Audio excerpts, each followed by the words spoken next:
नमस्कार, मी संभाजी आंबीराव खोत, भुयेवाडी, तालुका करवीर, जिल्हा कोल्हापूर। मी माझा समोर बघत्याला हा माझा जनावरांचा गोठा। जवळजवळ माझ्याकडे 30 म्हशी आहे। हरियाणाच्या म्हशी 30 आणि गायी स्वतः तयार केलेले 20 गायी, अशा जवळजवळ 50भर मोठी जनावरं आहेत। सर्वसाधारण दिवसाकाठी म्हशींचं दूध 230 ते 35 लिटर वासरांना देऊन दूध संस्थेला जाते। माझे गोकुळशी संलग्न दोन दूध संस्था आहेत आणि गायीचं दूध जवळजवळ 170च्या आसपास वासरांना पाजून डेअरीला जाते। सर्वसाधारण माझ्याकडं गायीच्या पाड्या कालवडी या ठिकाणी 15 ते 16 या ठिकाणी तयार केलेल्या आहेत आणि म्हशीच्या रेड्या जवळजवळ 13 या ठिकाणी तयार केलेल्या आहेत। त्यापैकी 2 रेड्या गाभ लागलेल्या आहेत।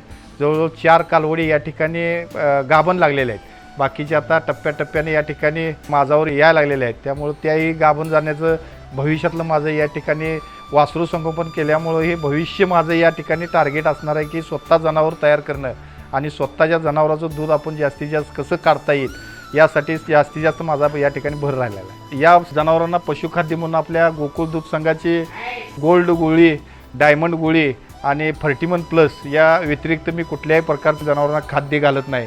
माझ्याकडे या हरियाणा म्हशी जवळजवळ 2.5-3 वर्षे या ठिकाणी झाल्या, पण कोणत्याही प्रकारची गाभणची तक्रार झालेली नाही। माझ्याकडे जवळ 30 जनावरांपैकी एकही जनावर असं नाही की बाबा ते गाभ गेलं नाही किंवा काही नाही। माझ्याकडे आता 1-2 येतं होऊन परत म्हशी तिसऱ्याच्यानं या ठिकाणी गाभण या ठिकाणी आपल्याला पाहायला मिळालेलं आहे। वैरणीची व्यवस्था सर्वसाधारण मी 35 ते 40 गुंठ घरचं रान या ठिकाणी पाडले, हत्तीघास या ठिकाणी केला आहे, पण जवळजवळ 90-95% वाळली वैरणच जनावरांना देण्याचा प्रयत्न जास्तीत जास्त केलेला आहे।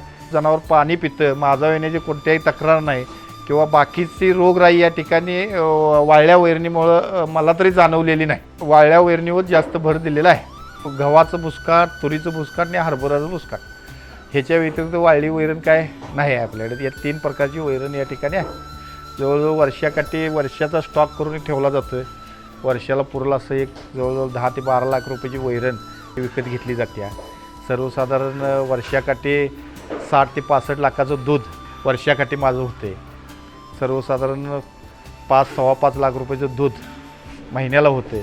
सर्वसाधारण खर्च वजा जाऊन 1-1.25 लाख रुपये आपल्याला सगळा खर्च, मग वैरण सगळा खर्च काढला तर हे आपल्याला भेटतात। गायींचं दूध काढण्यासाठी मिल्किंग मशीनचा वापर करतो आणि मशीनचं दूध भैया एक आहे आणि स्वतः भावाची मुलं या ठिकाणी आम्ही स्वतःच हा धंदा करत आहे।